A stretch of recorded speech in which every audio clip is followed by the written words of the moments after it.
You've probably been ignoring the biggest lever when it comes to building a solid dating life, which is a thriving social circle. I have to admit, it takes a while to set up. It's not like a shortcut or a quick hack, but once in place, it will completely change your dating life. Like, I've experienced that with myself. Once I started hosting events, I had way more access to high quality connections and sexy girls than when I only did day game isolated, for example. In this video, I'm gonna show you a section of a live workshop lecture that I did, and we're gonna talk about precisely how to host these kinds of events so you can have the same results, how to plan the ideal event size, and how to send out customized invitations, the core principle about these events that most guys miss, and very important, how you can leverage content creation and social media to build your own amazing social circle.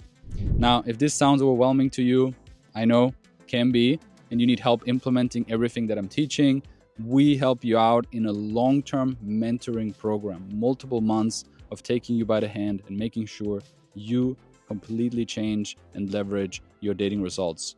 Not just, quick game hacks or texting advice. No, like a whole integration of a customized plan for you in my social transformation program. So if you want to book a call, you can do this below. It's a free strategy call where we listen to you and your unique situation. Other than that, let's jump into the video now. So this speech is about this part, mainly about this social circle and creating events that brings people together. Because my opinion is cold approach is kind of a means to an end. It's to assemble people, it's to acquire followers, it's to make some friends, it's yes to go on some dates, yes getting laid the same day feels amazing, right? Like do all that, have makeouts, pull girls home, go on instant dates, establish some lovers. But in my experience, you have to be like really invested in day game as a drug for it to give you good feelings long term, right? And there's some dudes out there who can do that. That's cool. And there's even some dudes on YouTube who are like, let's get laid again this week, more and more, with the same kind of level of girls, or just like one same day lay, or adding to my lay count. But that's a special type of person and usually will lead to feeling quite empty really quick. And eventually we want to build a social circle. Like, we don't want to constantly think how can we get laid. We just want to think who is around me and how do those people make me feel. And then answer the question of, okay, how can you add value to their life? Not every social circle has to be a bikini brand or a Playboy magazine, right? It's like a marketing campaign and you're choosing your target audience. And of course, it's cool to say, okay, my target audience is girls between 22 and 26 who have a perfect bikini shape, body, and are tanned and are sexy and are feeling liberated. But obviously it comes with downsides of now you're playing in the game that the richest people play. Obviously these girls are a bit crazy. Maybe it's difficult to find a long-term partner in that kind of niche market. Yeah, you're competing with other dudes and whatever else comes with it. So it doesn't have to be that. I want you to think, maybe it's a social circle of people who love reading. Maybe it's a social circle of people who love nature and they're always hiking alone, but it was just cool for them to have a hiking friend, a hiking group, or have somebody who takes good content of them when they're hiking, or somebody who suggests new hiking trails that they feel not good enough to do by themselves because it's a little dangerous. But because they're with the group and they're doing it anyway, they're exploring new things. So think of it again as, what are you offering to your target audience? You have Is it okay to have more than one target audience, or do you want to focus on one? Okay. Yeah, I mean, it all comes down to how much time you have, how much energy and resources can you put in one circle, how does that fit with your work life, and how much money you have that is required for that. Kind of like a good offer means you're providing something that is better than what they would do otherwise, right? So think about in Zurich, you asked that question, what are people usually doing? You told me about this event that you threw and it was a great success because probably, for sure, people didn't have anything better to do. So your offer was on the top. And then maybe a person who loves hiking really would hate a photo shoot in bikinis. It's like it doesn't match at all. Then the second thing is like, don't try to create events for 50 people, because then it is really hard to meet anyway. Like if you're trying to make a huge event, it's not very intimate, you're not really making friends. Like a social circle event is like between 5 and like 10 people. Because then you can kind of talk to everyone, you have time. Like if we would have a house party today with 50 people, you would talk 30 seconds with like 15 different people, and in the end you don't remember anything. Is 20 a okay number? Is that 20 pushing? depends what you're doing, Yeah. but that's already a lot. Yeah. Like 20, if it's one day, that's too much. Okay. 20 is okay if you go somewhere for a week, Yeah. right? Like a ski trip or something like that, yeah. Then Okay. it's very okay. I mean, that's logistically maybe a bit difficult, or it will Yeah. split into like the snowboarder beginner group and the ski pro group or whatever. But in the evenings, sure, that's fine. You play games, or some people are in the room, some are partying. That's fine. So keep it small, because at the end of the day, you want to create connection between these people. Huge element.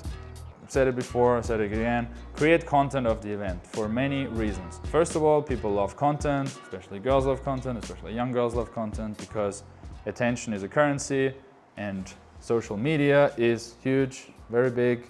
Everybody's on social media. Some people are not for a while, but even the people who, I deleted my social media, they posted it on social media proudly. And then 2 months later, they're back on social media. You know, it's just like, can you add me? Because I deleted app. Sure. I still use it, but because I'm a drug addict, and the drug is Instagram. I mean, maybe I can take a T-tour. Why it's so... No, I'm gonna talk about that tomorrow.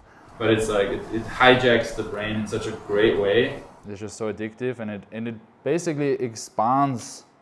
Like there's social circle, SS, and there's the internet equals social media. So it's kind of like the child of using the power of social circle, which is just so ingrained in us for thousands of years that we need a tribe, and the power of the internet, which is obviously powerful, as we know, and it kind of like made this love child, which is Instagram. One thing, just maybe for tomorrow, just to note and kind of plant a seed for the social media side of things. Yeah. I didn't have social media for a long time because I found it distracting and pulling away from my long-term goals. Now that I'm seeing it as a tool to actually get those long-term goals, I'm going to be using it more. Yeah. But if you could talk tomorrow a bit about the balance of and the psychology and anxiety around social media, stuff like that, yeah. So create like basically have a rule of like, if you didn't document it, it didn't happen. You know, like going on a hiking trip with 7 people and seeing the most beautiful sunrise and going on this new trail and enjoying nature, it's like cool. But if you didn't take photos and videos of it, it's kind of like a waste. You know, because you want to use that content for the next time. Like you're building on top of each other. Like every social circle event is one building block for the next one, for the next one, for the next one. Like Tilted basically is just a bunch of holidays documented on an Instagram page. And we actually, before Tilted, we also did trips.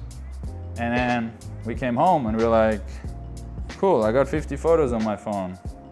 That was fun and expensive. Maybe we should put a logo on it, you know, like. And then we're like, oh yeah, that's kind of dumb. Like we're spending money going on these trips, and it's fun, and it does look good on Instagram, but I didn't put it that much on Instagram back then because I was like, what will people think? So it kind of, I didn't build anything long term for it. But now every trip adds to the brand of like, oh, they're still doing it. Oh my God, there's new girls there. Oh, different photographer. Oh, new location. Okay, they're still doing it. It's keeping proof that it's happening, right? Like one issue of the Playboy magazine is just like one guy did something, but like issue number 120, it's like they did it again. They're still crushing it. To build a social circle, you need a base. Covered that. I don't believe that much anymore. Like I was super like in love with the idea of like digital nomad, every month different place. I can just be a seducer and meet girls there, but it becomes too exhausting by yourself. I did it for a long time. I never did it alone. Like sure, I did solo trips. I went to Thailand by myself, and I had phases where I was just like alone in a city, and that was okay. But really, most of my time I was traveling with my group. So I was kind of like, if you think about it, I had a moving social circle, and then from then I operated, which is a fair setup, and I'm actually trying to build that more and more in my life. But also the best thing is having that plus a base.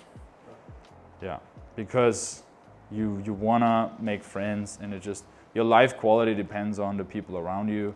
And then if you constantly leave the people around you, your life quality is gonna go down. So remember, guys, cold approach gives you the fundamental skills, right? It builds your charisma early on, but then building a social circle can give you consistent results, repeatable results with less effort. It's almost like the difference between, you know, having a job working per hour and building a business and building a team and starting to outsource things. The key takeaways in this video summed up: always focus on providing value, create an offer better than what people would do otherwise, keep your events at the optimal size where connections can flourish, and document everything through content creation.